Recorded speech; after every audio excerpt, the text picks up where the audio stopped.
시작부터 녹록치 않은 이번 주입니다. 한 주 동안은 무엇을 보고 대응 전략을 세워봐야 될지 큰 그림 멀리서 바라보겠습니다. 빅픽처 그리는 시간이고요. 유한타증권의 우경택 부장 연결하겠습니다. 안녕하세요. 네, 안녕하십니까. 네. 주간 증시 전망 해보면은요, 대체적으로 증권가에서는 두 가지 이벤트에 주목하고 있습니다. LG 에너지 솔루션 일반 청약 진행되는 부분, 그리고 다음 주에 미국의 FOMC가 있기 때문에 이런 부분들을 앞두고 수급적으로도 좀 봐야 된다. 긴축 기조에 대해서 시장의 센티를 봐야 된다. 의견이 많습니다. 하나씩 좀 점검을 해볼게요. LG 에너지 솔루션 일반 청약이 이번 주에 있는데 수급적으로 또 큰 블랙홀이 만들어지는 거 아닌가. 일반 청약 끝나고 나서 과연 이 자금이 계속해서 대기 증시 자금으로 있을 것인가 아니면 우르르 또 빠져나갈 것인가 이런저런 우려들이 있습니다. 수급적인 변수 어떻게 해석하고 계세요? 네, 이제 에너지 솔루션 상장일은 이제 1월 27일이고요. 이제 공모가가 30만 원이고 공모가 기준으로 했을 때 시가총액이 70조 원입니다. 그래서 전체적인 시가총액 비중도 높기 때문에 이제 에너지 솔루션에 대한 관심이 상당히 좀 높아져 있는데요.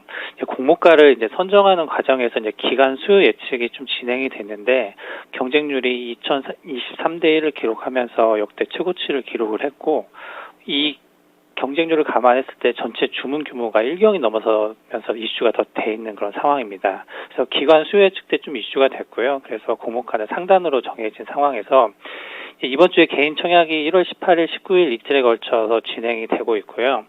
일반 청약의 모집 관련해서 50%는 균등하게 좀 나눠주는 그런 방식이 되고 나머지 50%는 비례 방식으로 배정되고 있기 때문에 50%에 대해서는 균등을 받을 수 있는 상황이라 일반인들 같은 경우도 청약을 많이 할 것으로 좀 예상이 되고 있습니다. 기존에 이제 일반 청약 증거금 1위를 기록했었던 경우는 SKIET가 81조 원이 청약 증거금으로 모였거든요. 그래서 이번에는 그것보다 높지 않을까라는 생각이기 때문에 전체적인 개인들의 자금이 LG 에너지 솔루션 청약으로 많이 집중될 수 있는 그런 상황인 거로 좀 보여집니다. 그다음에 개인 청약 증거금에 대한 집중 외에도 이제 기관으로 살펴봤을 때도 지금 이제 공모가 기준으로 LG 에너지 솔루션이 70조 원 수준인데 상장한 이후에는 시가총액이 100조 원 정도로 전망을 하고 있기 때문에 이제 시가총액 비중이 지금 삼성전자가 460조 원대 수준이고 2위가 하이닉스가 92조 원대 수준인데 이제 2위까지도 올라갈 수 있는 그런 상황입니다. 그래서 기관들도 이제 LG 에너지 솔루션을 편입을 해야 되다 보니까 편입 비중이 올라가고 다른 대형주 같은 경우는 비중이 축소될 수 있는 그런 상황이 좀 발생을 하기 때문에 다른 여타 종목으로 좀 수급적인 피해가 발생할 수 있는 그런 상황으로 좀 보여지고 있고요. 그 다음에 이제 2차전지 ETF도 구성에 대한 비중이 좀 변화될 수 있는데 그쪽 관련해서도 다른 종목이 좀 조정이 좀 이루어질 수 있는 그런 상황입니다. 이런 수급적인 영향은 언제부터 받게 될까요? 같은 인덱스에 포함되어 있는 사이즈 비슷한 대형주들 쪽에선 그럼 자금이 빠져나갈 수 있다는 말씀이신 건데 이미 좀 영향을 받고 있어서 밀린다고 봐야 될지 아니면 상장까지는 한 2주, 한 열흘 남았네요. 열흘 정도 남은 상황인데 한 다음 주쯤 되면은 더 본격화가 될까요? 네, 일단 지금 LG 에너지 솔루션 지분 구조를 좀 보고 좀 설명을 드려야 될 것 같은데요. 이제 상장한 이후에 주식수가 2억 3천만 주가 예상이 되는데 LG화학이 81% 정도를 보유하고 있기 때문에 유통될 수 있는 주식수가 상당히 적은 상황이고요. 이제 구체적으로 살펴보면 공모주로 개인이 받는 물량이 한 9%, 기관이 이제 4.5%이기 때문에 이 나올 수 있는 물량이 공모되는 물량 수준으로밖에 달하지 않습니다. 근데 기관도 4.5%지만 의무 보유 확약 비중이 77%에 달하기 때문에 기관 같은 경우도 나올 수 있는 부분이 20% 전체 4.5%에서 한 20% 수준만 나올 수 있는 상황이기 때문에 이 LG 에너지 솔루션의 유통 주식수가 적은 그런 상황이고요.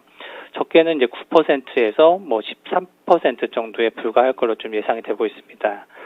근데 에너지 솔루션 이제 상장했을 때 유통 주식수가 좀 적은 상태에서 비중이 계속 좀 늘어날 수 있는 그런 상황으로 좀 보여지고요.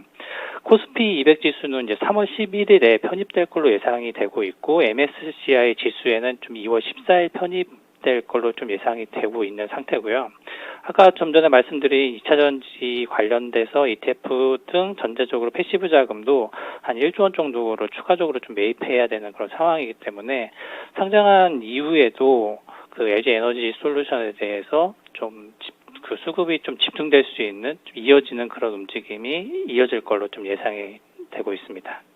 상장 이후에 유통 주식의 비중이 10% 안팎에 불과하다 얘기를 해주시지만 워낙에 100조 정도에 되는 사이즈로 상장을 하게 될 경우에는 10%면 10조고 요즘에 하루 거래 대금이 10조를 약간 넘는 수준인데 그렇다면 이로 인해서 시장이 받는 충격이라든지 이런 부분들 결과적으로는 이 종목 제외하고는 나머지는 좀 불리한 상황에 놓인다. 한동안은 LG 에너지 솔루션 상장의 후유증에 시달릴 가능성도 있다. 이렇게 봐도 되는 건가요? 네, 이제 그렇게 보는 게 좀 맞을 것 같습니다. 네, 알겠습니다. 그러면요, 그 다음으로는 또 긴축 기조에 대해서도 얘기를 해봐야 되겠죠. 국내에서도 금리를 한 차례 올렸고요.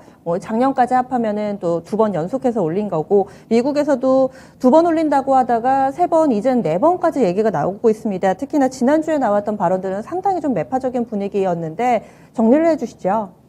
네, 일단 이제 제임스 블러드 의원이 매파적인 성향을 가진 의원인데 이제 발언을 하면서 금리가 기존에는 올해 미국에서 3번 금리 인상을 할 거다 이렇게 예상을 했는데 발언 이후에 사회도 가능할 걸로 이제 바뀐 그런 상황입니다.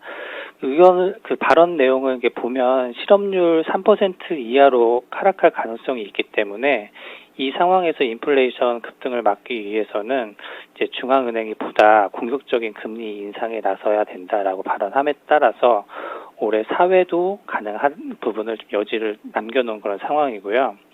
추가적으로 에스더 조지 매파적 성향 의원도 금리 인상과 더불어서 장기 채권 보유를 축소해야 한다. 그래서 인플레이션을 줄여야 한다. 이렇게 좀 발언을 했습니다.